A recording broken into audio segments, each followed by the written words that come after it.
I had just finished a call with my half-sister, but a careless mistake left the connection completely open.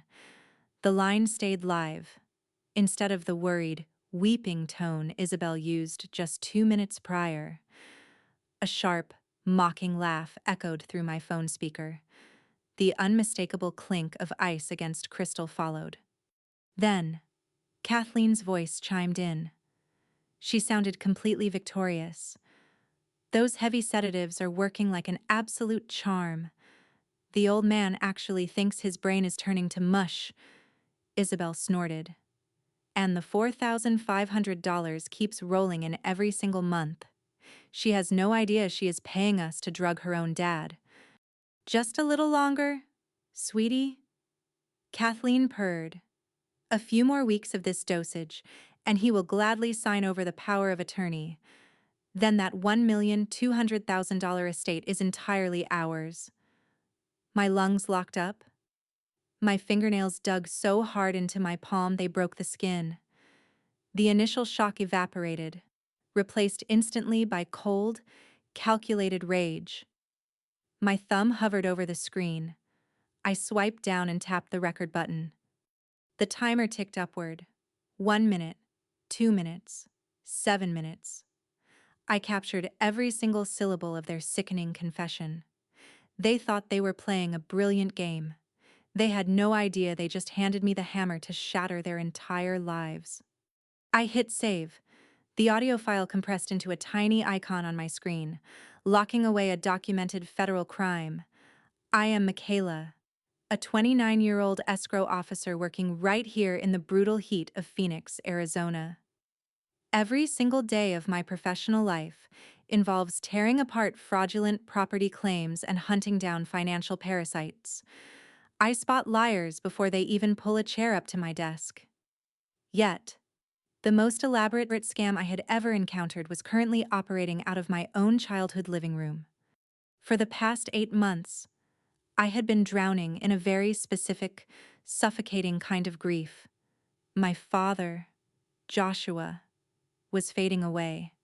Kathleen, my stepmother, called me every Sunday with her voice trembling perfectly on cue. She spun these agonizing, highly detailed tragedies about his rapid mental decline. She painted heartbreaking pictures of him wandering the dark hallways at night, failing to recognize his own reflection, desperately needing specialized round-the-clock monitoring. My chest tightened into a knot every time my phone rang. I emptied my savings accounts without a single thought. I dutifully wired $4,500 directly to Kathleen on the first of every single month, explicitly meant for a private, in-home memory care specialist. I sacrificed my own financial future, firmly believing I was buying his dignity. Instead, I was directly funding Isabel's endless rotation of designer handbags and Kathleen's lavish country club lunches. They were keeping him a prisoner inside his own home. They secretly crushed high-dose sedatives into his meals just to keep him compliant, docile, and entirely under their control. My mind snapped back to a humid afternoon last Thanksgiving. I had driven over to surprise them and found my dad sitting in his leather recliner, staring completely blankly at the wall. A thin line of saliva pooled on his chin. I cornered Kathleen in the kitchen. My hands shook violently as I begged her to drive him to a specialized neurologist. She just rolled her eyes, aggressively slammed the oven door shut, and scoffed. She told me to stop acting like a hysterical child over the natural aging process. She humiliated me. She expertly weaponized my own panic to make me feel insane, shattering my confidence right there on the kitchen tiles. But that frightened, gullible daughter no longer exists. Today, my pulse is perfectly steady, and I hold the exact blueprints to their absolute destruction. Listening to that 7-minute recording again, the most terrifying revelation was not the stolen cash. It was the casual, effortless laughter. I sat in my quiet office, utterly disgusted by the psychological rot echoing from my phone. How does a wife systematically poison her husband's dinner every night and still managed to sleep soundly? The answer was chilling. They had completely dehumanized him. To Kathleen and Isabel, my father was no longer a living, breathing human being. He was just an expired obstacle. He was merely an inconvenience standing stubbornly between them and a $1,200,000 estate payday. They had successfully brainwashed themselves into believing they were inherently entitled to his money simply because his hair was gray. By normalizing their daily cruelty, by convincing themselves his life was basically over anyway, they turned domestic abuse into a standard administrative task. They felt completely justified in stealing his mind to fill their wallets. They firmly believed they had permanently secured a blind, wealthy sponsor. They forgot I verify multi-million-dollar contracts for a living. I walked into the Phoenix house the very next morning. I carried a box of fresh pastries in my left hand and wore a perfectly manufactured expression of daughterly despair on my face. The air inside the house felt thick, reeking of stale lavender and chemical decay. Dad sat slumped in his leather recliner, staring blankly at a muted television screen. He remained completely unresponsive when I gently kissed his cheek. My heart fractured into pieces, but I forced the agonizing grief down into a tight box. Kathleen hovered nearby, dabbing her perfectly dry eyes with a silk tissue. I wrapped my arms around her shoulders, playing my part flawlessly. "I am so sorry, Kathleen," I whispered. "This must be so exhausting for you." While she leaned into the fake embrace, my right hand slid a tiny, matte black cube directly onto the high shelf above the kitchen spice rack. It vanished perfectly into the shadows between the jars. 10 minutes later, we sat around the massive oak dining table. Isabel slouched in her chair, aggressively filing her acrylic nails, looking completely inconvenienced by her stepfather's existence. I leaned forward, folding my trembling hands together on the wood. "The $4,500 a month just isn't enough anymore," I said, keeping my voice fragile. "His condition is declining too fast. He needs a high-end luxury memory care facility, round-the-clock specialists, the best doctors in Arizona." Kathleen immediately stiffened. Her eyes darted toward Isabel. She was terrified I was cutting off her monthly shopping allowance. "Michaela, sweetie, we simply cannot afford something like that." She sighed heavily. "It costs an absolute fortune." "We can," I replied, meeting her gaze dead on. "If we sell the estate."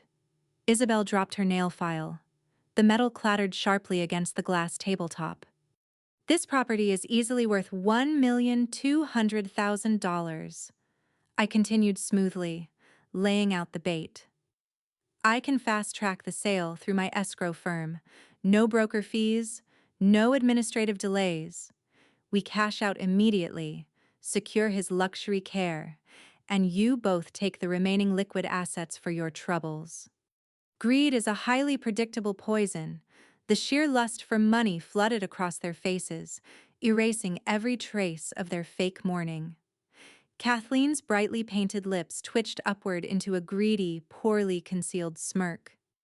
She didn't hesitate for a single second to trade her husband's sanctuary for a massive, unearned payday. "If you truly think it is what your father needs," she murmured, reaching out to squeeze my hand, "we will follow your lead." 3 days later, I sat in the absolute silence of my office. I pulled the hidden camera footage straight onto my dual monitors.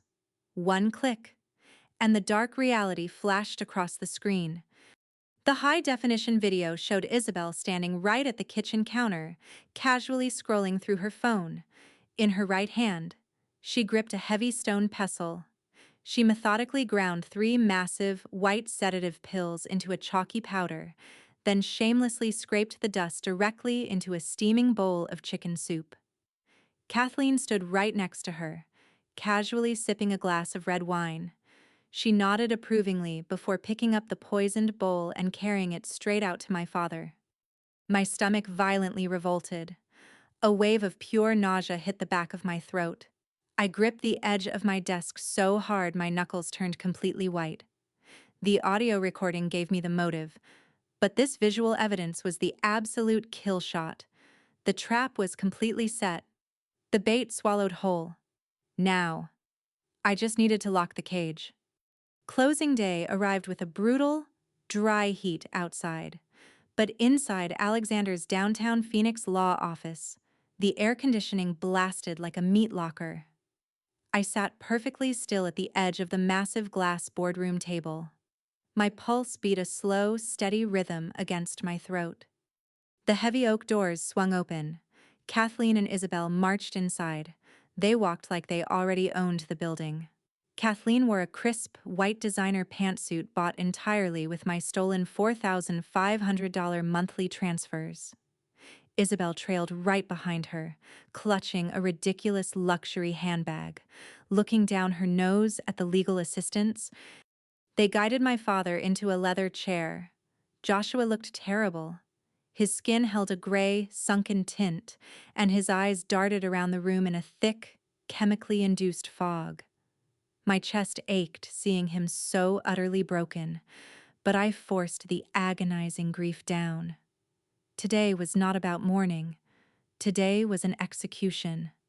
Alexander walked in. He carried a single, thin manila folder. He bypassed the usual pleasantries, sitting directly across from Kathleen. He slid one crisp sheet of paper across the reflective glass surface. This is the final federal requirement before releasing the $1,200,000 escrow funds, Alexander stated, his voice completely devoid of any warmth. An affidavit of competency. It legally verifies you are acting in Joshua's best interest and his mental state warrants this sale. Kathleen scoffed, rolling her eyes like we were wasting her precious time. She snatched the gold luxury fountain pen from the center of the table. She possessed so much entitlement, so much blinding greed. She did not even bother to read a single printed word. She pressed the nib to the paper. She signed her full legal name right on the dotted line. The pen snapped shut. The dry, metallic click echoed against the glass walls like a heavy prison cell door locking permanently into place. Kathleen flashed a sickening, victorious smile. There. Administrative nonsense complete. Hand over the check. Michaela. I leaned forward, folding my hands carefully on the table. You are not getting a single dime. Her smile instantly vanished. Confusion twisted her heavily contoured face. Excuse me. I picked up a small black remote. I aimed it at the massive blank wall opposite our table and pressed the button. The projector flared to life, painting the wall with a massive, high-definition video. It was my hidden kitchen nanny cam footage from 3 days ago. Isabel's giant, projected face loomed over us. There she stood, methodically grinding the thick, white sedative pills with a stone pestle. The sickening scrape of the stone filled the silent boardroom. The video showed her dumping the chemical dust directly into my father's soup. It showed Kathleen standing right next to her, casually sipping red wine and nodding in absolute approval. The video seamlessly transitioned into the 7-minute audio recording from the open phone line. Kathleen's mocking voice boomed through the surround sound speakers, bragging about the heavy sedatives and laughing at the old man's fading mind. The blood completely drained from Kathleen's face. She turned the color of dirty chalk. Her jaw hung open, gasping for air that refused to reach her lungs. Beside her, Isabel turned into solid stone, the arrogant, spoiled girl completely shattered, her designer handbag slipping from her grip and hitting the floor. She trembled so violently her chair rattled against the glass table. I ignored them both. My eyes locked solely on my father. The booming sound of his own wife laughing at his destruction pierced straight through the thick chemical fog. Joshua's sunken eyes widened. His chest heaved. The paralyzing confusion in his expression melted away, replaced by the sheer, devastating realization that his family was intentionally poisoning him to death for a payday. The silence in the boardroom stretched so tight it threatened to snap. Joshua stared at the massive projection on the wall, his chest rising and falling in shallow, ragged gasps. The chemical fog in his eyes dissolved, replaced by a pure, agonizing heartbreak. He looked at the woman he married. He looked at the stepdaughter he raised. Kathleen's shame vanished, replaced entirely by a feral desperation to escape the closing trap. She threw herself off the leather chair and crashed onto her knees right beside my father. Tears streamed down her heavily contoured cheeks. Her voice cracked into a hysterical, theatrical sob. "Joshua, please, you have to listen to me," she wailed, clawing at his suit jacket. "It was Isabel. She forced me to do it." Isabel's jaw dropped. Her terrified paralysis shattered into pure shock. "She bought those pills!" Kathleen shrieked, pointing a shaking finger directly at her own flesh and blood. "She threatened to leave us with nothing if I did not help her." I was terrified. "Joshua, I was just trying to keep the peace." "Mom," Isabel screamed, her voice cracking into a high pitch. "You liar, you crushed them yourself yesterday." The sight of two parasites violently turning on each other provided a sickening kind of clarity.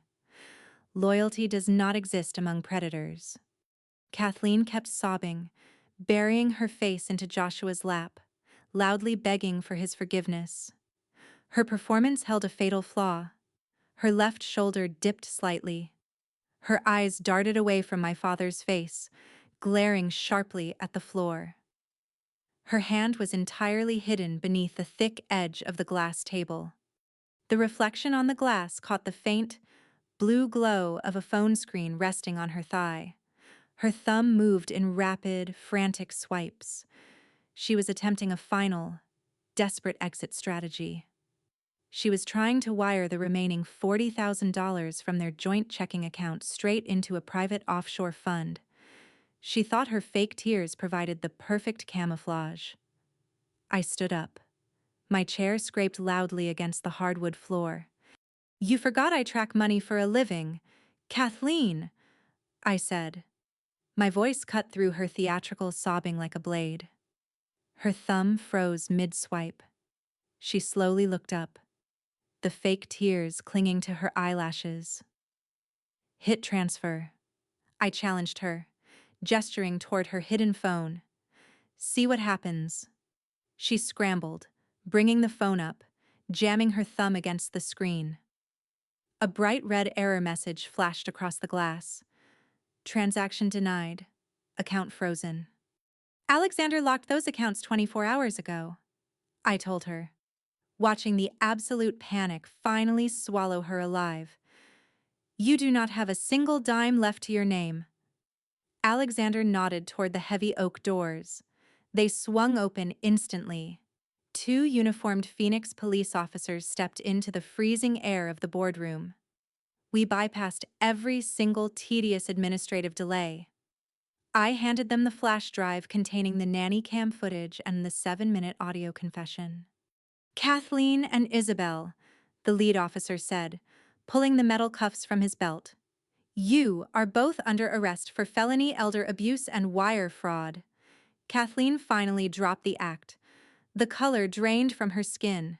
She went entirely limp as the officer jerked her arms behind her back.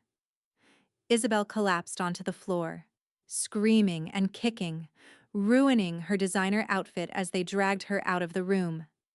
Their arrogant, entitled empire collapsed in less than 10 minutes. Paramedics arrived moments later. They carefully guided Joshua out of the chair, loading him onto a stretcher to transport him directly to the hospital for a full chemical detox. I walked out of that building right beside him, gripping his hand tightly. The toxic abusers were permanently gone. We were finally free. The gavel came down in federal court exactly 7 months later. The judge stared at Kathleen with absolute disgust, sentencing her to 8 years in federal prison with no possibility of parole before serving 6. The court ordered both Kathleen and Isabel to pay full restitution of exactly $114,000, the precise total of my stolen monthly transfers. Isabel narrowly avoided a cell by accepting a ruthless plea deal, receiving 5 years of strict probation and mandated counseling. The legal justice was satisfying, but the social execution was permanent. News of their betrayal spread rapidly through their elite Phoenix country club. The board revoked their memberships immediately. Former friends treated them like ghosts, leaving them completely bankrupt, publicly humiliated, and utterly alone. A few weeks ago, I found a cheap white envelope in my morning mail bearing the Arizona State Prison Complex ink stamp. It was from Kathleen. I stood in my sunlit kitchen, drinking coffee, and tore it open. The pages were soaked in her pathetic, manipulative poison. She claimed the stress of my father's failing health had overwhelmed her judgment, twisting her horrific crimes into a forgivable lapse in reason. She actually had the audacity to write, "Deep down, you know I am still your mother, and true family always forgives." My chest remained perfectly calm. I stared at the ink and saw her for what she truly was, a small, powerless woman screaming into a void. I tore the letter squarely in half, fed the pieces directly into my paper shredder, and finished my coffee in absolute peace. The silence inside my home now feels incredibly light. We sold that $1,200,000 estate and used the escrow funds to move my father into a beautiful, luxury-assisted living community nearby. The chemical fog is totally gone from his eyes. His mind is sharp, his laugh is loud, and his dignity is completely restored. Last Sunday, my lawyer and closest friend, Alexander, came over for a backyard barbecue. We grilled steaks in the warm evening air, watching my dad genuinely smile as he told hilarious stories about his youth. Looking around that table, the truth hit me with profound clarity. Family is not determined by shared DNA. Family consists entirely of the people who protect you, respect your boundaries, and celebrate your peace. Society repeatedly drills a highly toxic narrative into our heads, conditioning us to forgive the unforgivable just because of blood ties. But sending toxic abusers to prison is not a failure of compassion. It is the absolute highest form of self-preservation. When you permanently sever ties with a domestic parasite, you are not destroying a family. You are simply refusing to let them destroy you. Look at the blinding entitlement of narcissists like Kathleen and Isabel. They normalized their cruelty so completely that poisoning a defenseless old man felt justified. They expected me to fold under familial obligation. If you are drowning in a similar nightmare, remember 3 absolute rules. Rule number 1. Blood does not make you family. Loyalty, respect, and safety do. If someone uses your shared history to exploit you, they have already broken the bond. You owe them nothing. Rule number 2. Narcissists do not respect your compassion. They only respect severe consequences. The only language a true predator understands is a hard boundary, backed by irrefutable logic and absolute legal force. Rule number 3. Never let misplaced guilt fund your own destruction. Your kindness is an incredibly valuable currency. Stop spending it on greedy people who secretly laugh at your pain. Have you ever had to draw a terrifying boundary to save yourself or someone you love? Share your story in the comments below. Let us remind each other that walking away from abuse is a massive, hard-won victory. Subscribe to our channel for more thrilling stories of truth and survival. I am Michaela, and I am finally free.